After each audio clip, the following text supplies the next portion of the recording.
Assalamualaikum warahmatullahi wabarakatuh.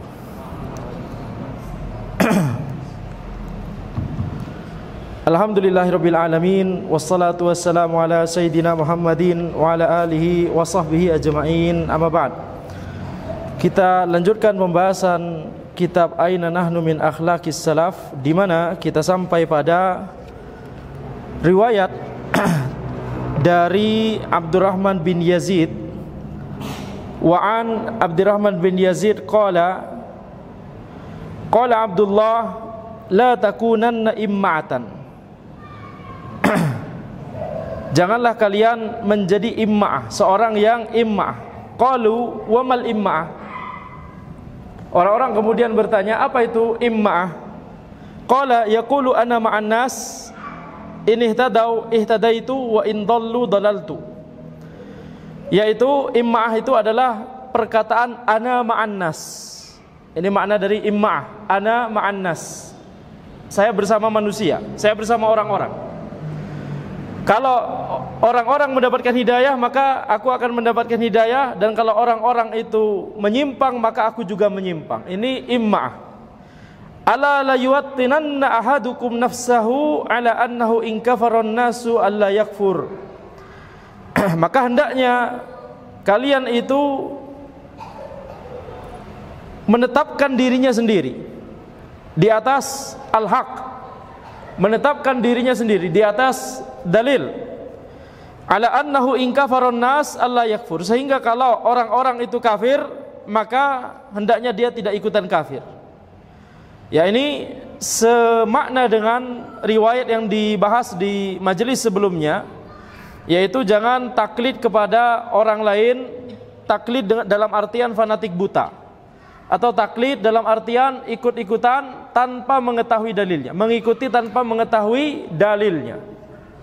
Maka ya tidak boleh bagi kita untuk kita pokoknya ikut arus, ikut bersama manusia. Kalau orang-orang itu sesat, maka kita juga sesat. Nah, ini tidak boleh. Sifat seorang muslim adalah dia harus istiqomah di atas al-haq. Dia mengetahui al-haq dari mana? Dari dalil. Jadi yang dia ikuti bukan perkataan manusia, akan tapi dalil. Mengikuti perkataan ulama karena ulama mengikuti dalil. Kalau ada ulama yang tidak mengikuti dalil, maka kita katakan ini adalah kesalahan. Dan kita mendoakan ulama tersebut, karena tentunya kalau itu adalah ulama, yakni ulama Rabbani, maka itu adalah ketergelinciran dari beliau. Jadi kesalahan tetap kita sebut kesalahan, tetapi ya kita doakan ulama tersebut supaya tidak tergelincir. Wa qala adz-Dzahabi akhbarana Ishaq bin Abi Bakar anba'ana Ibnu Khalil anba'ana Abul Makarim Al-Labban anba'ana Abu Ali Al-Muqri anba'ana Abu Nuaim Al-Hafiz haddatsana Yusuf bin Ya'qub An-Najirami haddatsana Al-Hasan ibn al-Muthanna haddatsana Affan haddatsana Hammam sami'tu Qatadah yaqul haddatsana Mutarrif qala. Mutarrif seorang tabi'in yang dikenal sebagai ulama yang istiqamah di atas manhaj yang lurus di zaman beliau, di mana ada waktu itu ada pergerakan untuk memberontak kepada khalifah. Dan pergerakan tersebut tentunya diketuai oleh seorang Khawarij, dan mereka mengajak orang-orang untuk memberontak dengan diisi dengan jargon-jargon yang Masya Allah begitu ya, akan tapi itu semua batil sebenarnya. Cuma sedikit ulama yang kemudian istiqomah di atas manhaj yang lurus, diantaranya adalah Mutarrif dan tentunya para tabi'in yang lain. Beliau berkata, Mutarrif berkata, kunna na'ti Zaid bin Suhan fakana yaqul, kami datang ke majelisnya Zaid bin Suhan. Beliau berkata, ya ibadallah, wahai para hamba Allah. Jadi di sini Zaid bin Suhan sedang berbicara kepada orang-orang di majelisnya. Akrimu wa ajmilu, muliakanlah dan perbaguslah. Fa innama wasilatul ibadi ilallahi bi khoslatain al khaufu wat tama'. Karena sesungguhnya wasilah seorang hamba kepada Allah itu dengan dua karakteristik. Yang pertama khauf, yang kedua tama', rasa takut dan ketamakan. Allahu a'lam, yang dimaksud adalah ketamakan terhadap ridha Allah Subhanahu wa taala atau pahala dari Allah. Fa ataituhu dzata yaumin wa qad katabu kitaban.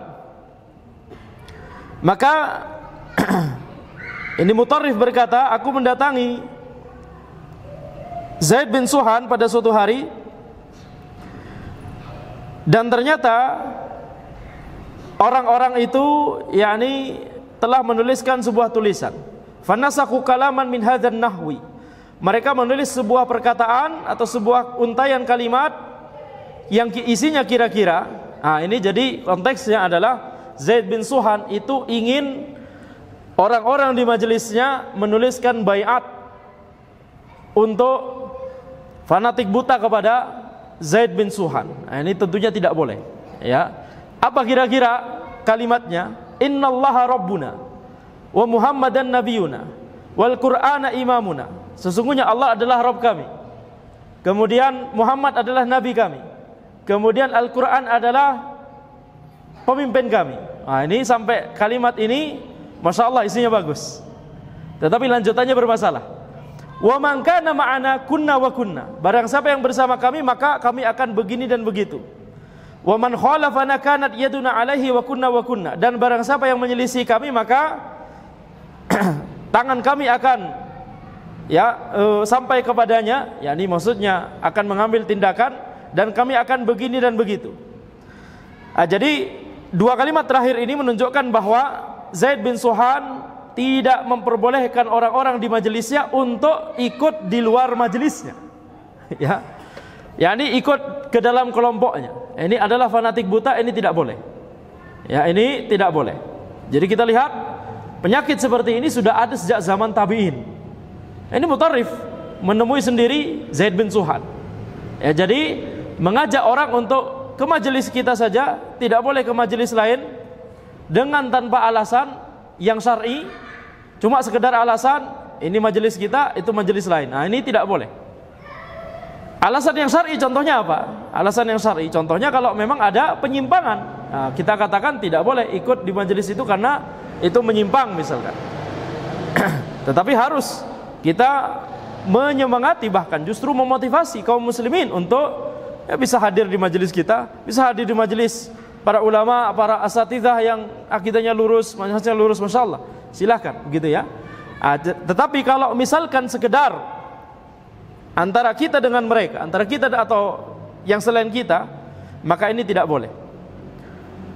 Qala faja'ala yu'ridul kitaba alaihim rajulan. Kemudian Zaid bin Suhan ini setelah kalimatnya selesai semua tadi yang kita bacakan, kemudian menyodorkan tulisan tersebut kepada orang-orang di majelisnya, tiap orang disodori. Fayaqulun aqrarta ya fulan. Kemudian Zaid bin Suhan kemudian bertanya kepada setiap orang tersebut, apakah engkau setuju dengan apa yang ditulis di sini? Wahai fulan, hatta tahu ilayya, sampai akhirnya sampai kepadaku, kata Mutarrif rahimahullah. Kemudian mereka berkata, aqrarta ya gulam, apakah engkau menyetujui tulisan ini wahai anak muda? Nah, ini zahirnya Mutarrif waktu masih muda atau bahkan ya gulam masih kecil, tapi wallahu alam ini mungkin sudah pemuda begitu ya. Qultula, Mutarrif berkata tidak. Mutarrif berkata tidak. Qala yakni Zaidan la ta'jalu 'alal gulam. Kemudian Zaid bin Suham tadi, dia berkata, jangan kalian terburu-buru untuk menghakimi orang ini atau pemuda ini. Ma taqulu ya gulam, apa yang ingin kau katakan tentang tulisan ini wahai gulam? Qultu innallaha qad akhadha alayya ahdan fi kitabihi falan uhditha ahdan siwal ahdi alladhi akhadhahu alayya. Sesungguhnya Allah telah mengambil perjanjian untukku di Al-Quran, di kitabnya, maka sungguh aku tidak akan mengambil perjanjian selain perjanjian yang telah Allah ambil dariku. Maka ini adalah perkataan Mutarrif. Yani dengan kata lain, tidak ada perjanjian lain selain yang diambil oleh Allah Subhanahu wa taala di Al-Quran. Yani perjanjian untuk mengikuti Allah dan Rasulnya sallallahu alaihi wasallam. Adapun selain Allah dan Rasulnya maka tidak boleh fanatik buta. Faraja'al qaumu min indi akhirihim ma aqarra minhum ahadun. Akhirnya orang-orang yang mendengar perkataan Mutarrif mereka langsung rujuk semua, langsung tidak mau menyetujui isi tulisan tersebut. Wa kanu zuha 30 nafsan, dan mereka jumlahnya sekitar 30 orang. Jumlah orang yang ada di majelis Zaid bin Suhan tadi. Jadi dari sini ini pelajarannya adalah kita tidak boleh mengikuti figur tertentu secara fanatik buta. Tetapi kita mengikuti figur tersebut karena figur tersebut menjelaskan kepada kita Al-Quran dan As-Sunnah. Dan tentunya tidak hanya figur tersebut yang menjelaskan kepada kita Al-Quran dan As-Sunnah. Alhamdulillah banyak sekali, betul tidak? Allah Subhanahu wa ta'ala memberikan taufik kepada para ulama di setiap generasi, dari zaman sahabat hingga akhir zaman, ya, para ulama yang akan memberikan petunjuk kepada manusia untuk bisa mengamalkan Al-Quran dan As-Sunnah. Termasuk guru kita sendiri. Kalau misalkan ada kesalahan, maka tentunya tidak boleh diikuti. Tidak boleh diikuti. Dan namanya manusia pasti ada kesalahan. Ya, akan tetapi tentunya berbeda antara menasihati preman dengan menasihati, ya, ahli ilmu, apalagi menasihati guru kita sendiri. Wa qala Ar-Rabi', sami'tu Syafi'i yaqul. Ar-Rabi' murid dari Asy-Syafi'i rahimahullah, beliau berkata, aku mendengar Al-Imam Syafi'i berkata, "Idza wajadtum fi kitabi khilaf sunnati Rasulillah sallallahu alaihi wasallam faqulu biha wa da'u ma qultuhu." Kalau kalian menemukan apa yang tertulis di kitabku itu menyelisih sunnah Rasulullah sallallahu alaihi wasallam, maka faqulu biha, maka katakanlah sesuai dengan sunnah Rasulullah sallallahu alaihi wasallam tersebut, wa da'u ma qultuhu, dan tinggalkan apa yang aku katakan.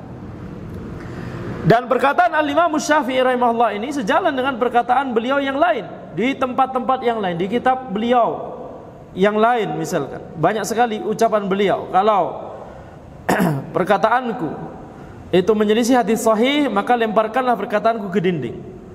Kalau ada hadis sahih, maka itu adalah mazhabku walaupun aku sudah mati. Itu perkataan Al-Imam Asy-Syafi'i rahimahullahu ta'ala. Sehingga kita lihat, ya, ketika kita misalkan menisbatkan diri kepada mazhab Syafi'i, maka penisbatan tersebut adalah penisbatan dalam rangka belajar. Adapun dalam rangka beramal, maka harus kita beramal sesuai dengan apa yang ditunjukkan oleh pendapat yang memiliki dalil yang lebih kuat. Jadi kuncinya adalah dalil yang lebih kuat.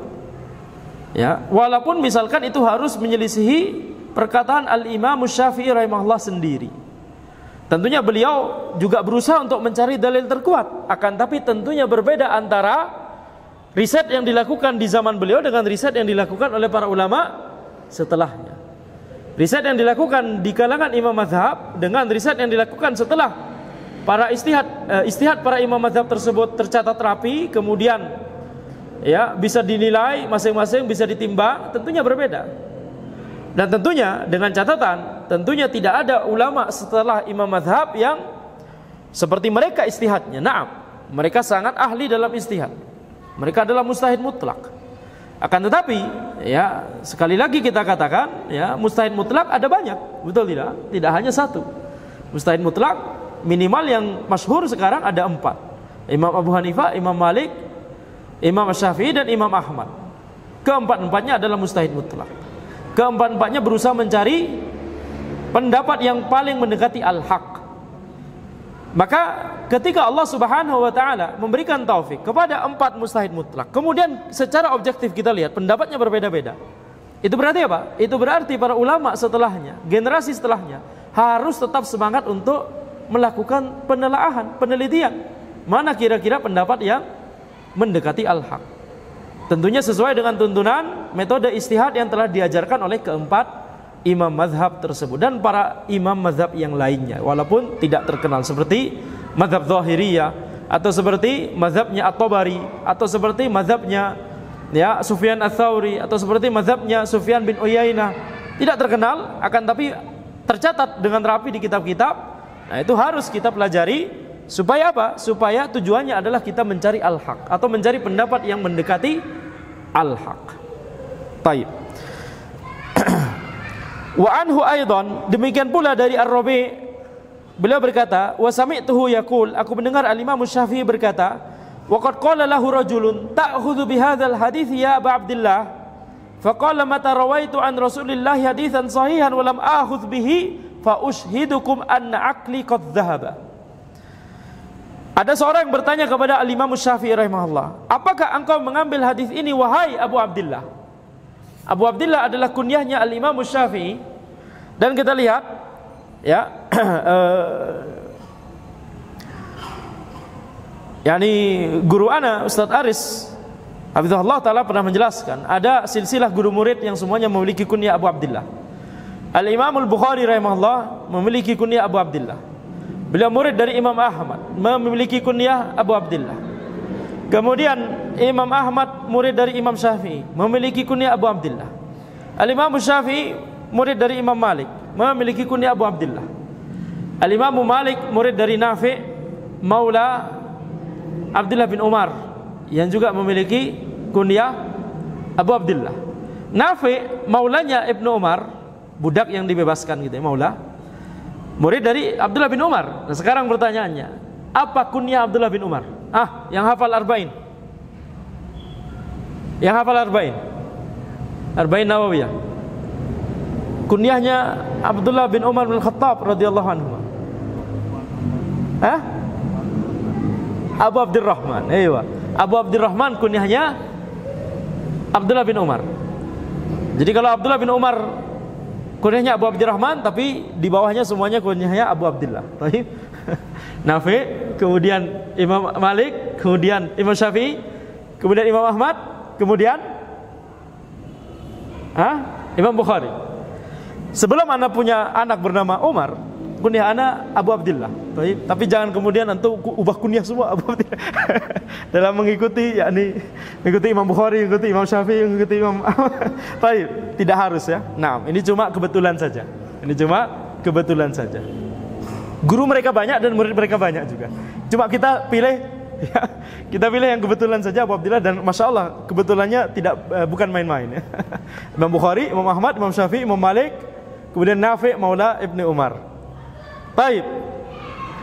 Wa qala Al-Humaidi berkata, salah satu murid dari Imam Syafi'i juga, rawas Syafi'i yauman haditsan faqultu ata'khudhu bihi faqala ra'aitani kharastu min kanisatin aw alayya zunnar hatta idza sami'tu an Rasulillah sallallahu alaihi wasallam haditsan la aqulu bihi.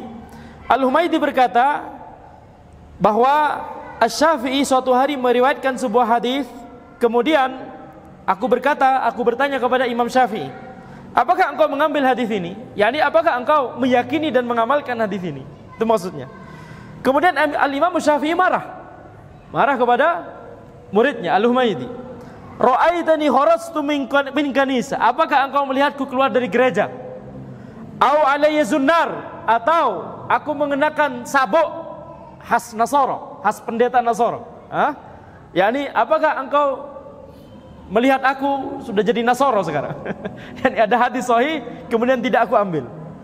Hatta idza sami'tu an Rasulillah sallallahu alaihi wasallam haditsan la aqulu bihi, sehingga aku mendengar dari Rasulullah sallallahu alaihi wasallam sebuah hadis dan aku tidak mengambil pendapat dari hadis tersebut, atau tidak mengamalkan atau meyakini hadis tersebut.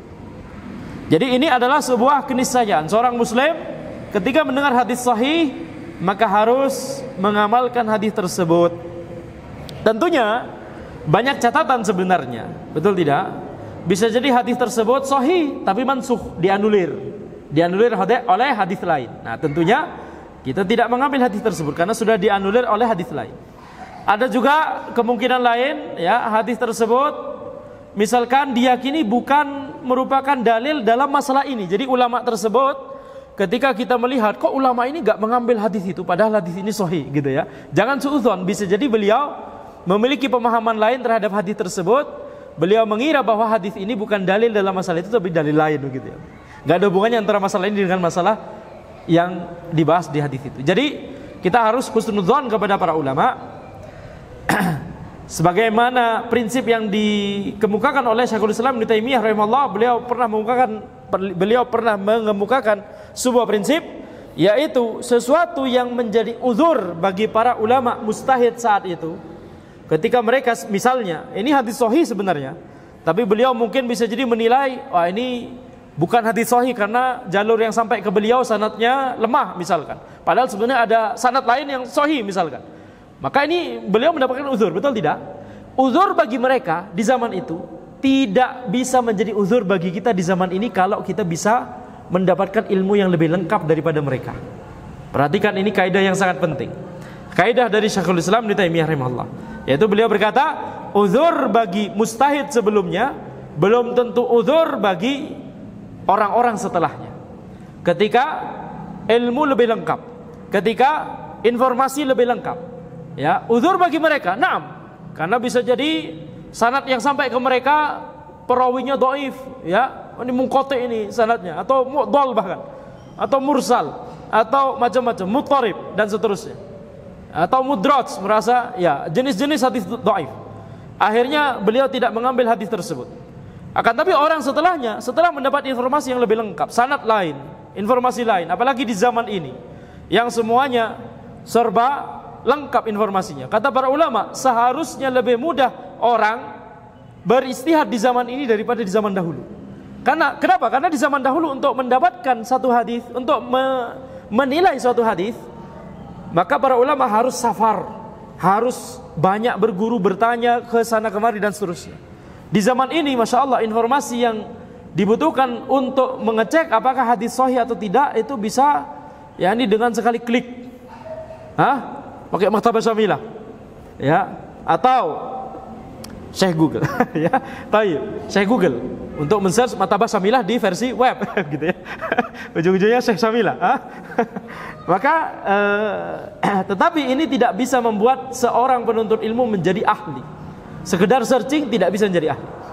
Kenapa? Nama perawi bisa jadi banyak sekali. Nama perawi bisa nama aslinya, bisa kunyahnya, bisa lakop lain. Apalagi kalau ada orang yang melakukan tadlis, misalkan nama yang tidak dikenal, ya. Jadi maka tidak bisa hanya dengan sekedar search, harus benar-benar dipelajari dari pintunya, dari para ulama.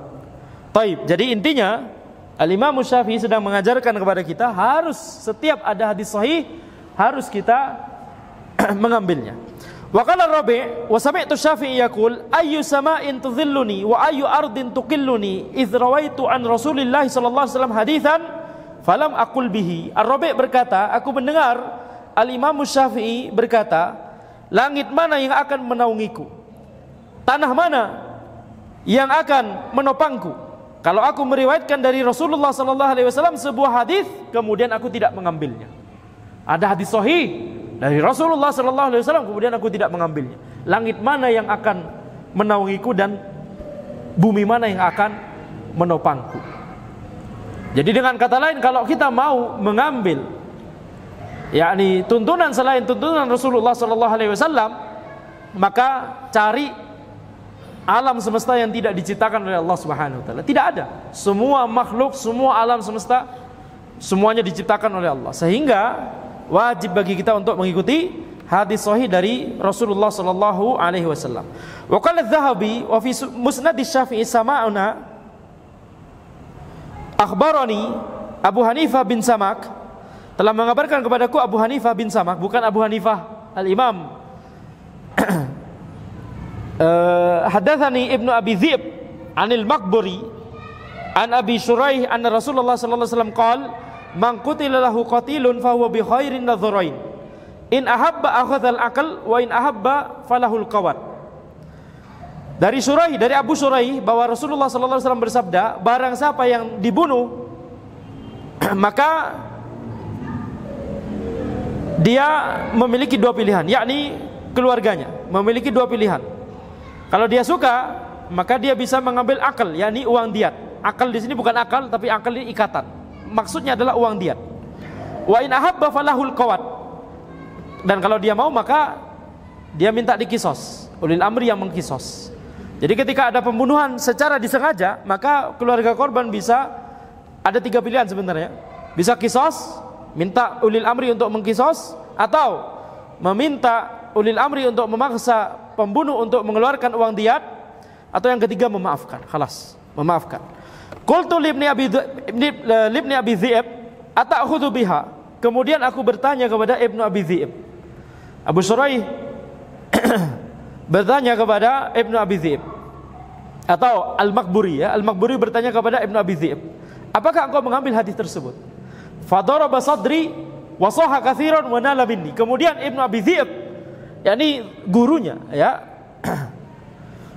afwan, ini berarti bukan Al-Maqburi yang bertanya, berarti muridnya Ibnu Abi Dhi'b, yaitu Abu Hanifah bin Samak. Bukan Abu Hanifah imam mazhab, tapi Abu Hanifah yang lain. Maka ketika ditanyakan kemudian, apakah engkau mengambil hadis tersebut? Maka kemudian, yakni Ibnu Abi Dhi'b kemudian memukul dadaku, kemudian berteriak dengan keras, kemudian mencaciku, yakni marah-marah, yakni. Wa qala uhadditsuka an Rasulillah sallallahu alaihi wasallam wa taqul ta'khudhu bihi. Aku meriwayatkan kepadamu hadis dari Rasulullah sallallahu alaihi wasallam, sementara kemudian engkau berkata, apakah engkau mengambil hadis tersebut? Na'am akhudhu bihi. Na'am, aku mengambil hadis tersebut. Wa dzalikal fardu alayya, itu wajib bagiku. Wa ala kulli man sami'ahu, dan wajib juga bagi setiap orang yang mendengar hadis tersebut. Innallaha tara Muhammadan sallallahu alaihi wasallam minan nasi fahadahum bihi. Sesungguhnya Allah memilih Muhammad sallallahu alaihi wasallam dari seluruh orang yang dipilih sebagai rasul terbaik, rasul akhir zaman, rasul terakhir adalah Nabi Muhammad sallallahu alaihi wasallam. Kemudian Allah memberikan petunjuk kepada beliau dan dengan beliau orang-orang mendapatkan petunjuk, dengan tangan beliau orang-orang mendapatkan petunjuk. Wa ala yadai fa'alal khalqi ayyattabi'uhu ta'iina aw dakhirin. Maka wajib bagi semua makhluk untuk mengikuti beliau dalam kondisi taat dan merendahkan diri. La makhraja li muslimin min dzalik. Tidak ada jalan keluar kepada seorang muslim kecuali jalur tersebut, tidak ada. Jadi wajib untuk mengikuti Rasulullah sallallahu alaihi wasallam. Wa qala al-Khatib anba'ana al-Jauhari anba'ana al-Marzabani hadatsana Ahmad bin Muhammad bin Isa hadatsana Abu al-Aina qala lamma hajjal Mahdi dakhala masjid Rasulillah sallallahu alaihi wasallam falam yabqa ahadun illa qama illa Ibnu Abi Dhi'b. Ketika Al-Mahdi pergi haji, ini nama khalifah zaman dulu, bukan Al-Mahdi akhir zaman, bukan ya. Baik. Ketika Al-Mahdi pergi haji, maka beliau memasuki masjid Rasulullah sallallahu alaihi wasallam, Masjid Nabawi. Kemudian tidak ada satu orang pun yang ada di situ kecuali berdiri semua dalam rangka ya menyambut kedatangan Al-Mahdi, kecuali satu orang, ulama besar Ibnu Abi Dhi'b. Faqala lahul Musayyib bin Zuhair, "Qum." Ya, kemudian Al-Musayyib bin Zuhair berkata kepada Ibnu Abi Dhi'b, "Berdirilah. Hadza Amirul Mukminin." Ini adalah Amirul Mukminin, khalifah. Kemudian apa yang dikatakan oleh Ibnu Abi Dhi'b? Innama yaqumun nasu li rabbil alamin. Innama yaqumun nasu li rabbil alamin. Ya, mutafifi. Maka manusia itu akan berdiri, cuma berdiri kepada Rabbul Alamin. Faqala al-Mahdi da'hu falaqad qamat kullu sya'ratin fi ra'si. Kemudian Mahdi berkata, ya sudah, biarkan dia. Walaupun sebenarnya semua rambut di kepalaku sudah berdiri semua. Yakni saking marahnya karena ada satu orang yang yakni tidak mau berdiri, akan tetapi ini adalah ulama besar, maka ya sudah. Ya, ini rasa marahku dikalahkan dengan wibawa dari ulama besar ini. Baik. Jadi kita lihat di sini apa yang dilakukan oleh Ibnu Abi Dhi'b. Ibnu Abi Dhi'b yakni beliau tidak mau berdiri walaupun itu ada Amirul Mukminin atau khalifah yang sedang mendatangi masjid atau memasuki masjid. Sedikit lagi, wa ani Syafi'i qol maka baroni ahadun alal haqqi wa dafa illa saqata min aini wa la qabilahu illa hibtuhu wa taqattu mawaddatahu. Asy-Syafi'i berkata, tidak ada orang yang takabbur atau sombong untuk menerima kebenaran dan menolaknya kecuali reputasinya jatuh di hadapan kedua mataku. Dan tidaklah dia menerimanya kecuali aku akan menghormatinya, memuliakannya, dan aku akan bersungguh-sungguh dalam mencintainya.